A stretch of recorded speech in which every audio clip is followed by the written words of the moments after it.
कुन्देन्दु तुषारहार धवला जा श्वेतपद्मासना जा वीणवरदण्डमण्डितभुजा जा शुभ्रवस्त्रामृता जा ब्रह्मच्युतशङ्करः दैवीः सदा वन्दिता श्यामां पातु भगवती सरस्वती निःশেষযজ্ঞাপः। নমস্কার। মা সরস্বতী জ্ঞানদায়িনী, বুদ্ধিদায়িনী, আমি বলি সর্বার্থদায়িনী আমার মা। আপনারা জানেন আমার বাড়িতে মা স্বয়ং প্রতিষ্ঠিত।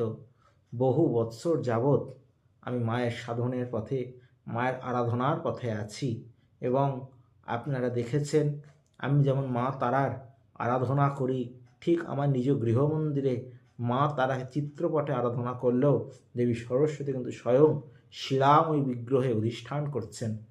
অবশ্যই সরস্বতী পূজায় যারা যারা চাইছেন নিজেদের সন্তানের বিদ্যায় উন্নতি, তারা অবশ্যই কিন্তু সরস্বতী কবচের জন্য আমাদের বুকিং নাম্বারে বুকিং করুন। এবং যাদের যাদের সন্তান একদম অবাধ্য, কোনো কথাই শুনছে না, তাদের জন্য পারিজাত সরস্বতী কবচের জন্য বুকিং করুন। এবং যাদের যাদের একদম কোনো ক্ষেত্রে সাকসেস পাচ্ছেন না, বিজনেস করছেন সেখানে সাকসেস নেই, চাকরি করছেন সেখানে সাকসেস নেই, কোনোভাবেই অর্থটাকে ধরে রাখতে পারছেন না, সেই ক্ষেত্রে নীল সরস্বতী অর্থাৎ মা তারারই কিন্তু স্বরূপ নীল সরস্বতী, এই দেবীর যদি কবচ ধারণ করতে পারেন অবশ্যই আপনার সমস্যাটি সমাধান হবে। তার জন্য আমাদের বুকিং নাম্বারে বুকিং করতে থাকুন। এবং আপনাদের জন্যই আমি প্রত্যেকটি মঙ্গলবার শাওরাফুলি, প্রত্যেকটি শুক্রবার গড়িয়াহাট এবং তার সঙ্গে প্রত্যেকটি বৃহস্পতিবার ব্যারাকপুর, প্রত্যেক মাসে শিলিগুড়ি এবং তারাপীঠে চেম্বার করে থাকি। অবশ্যই কিন্তু বুকিং করতে থাকুন। আজকে বলবো সরস্বতী পূজায় অবশ্যই আমরা কী দিই, নানা রকম বিদ্যার উপকরণ দিই।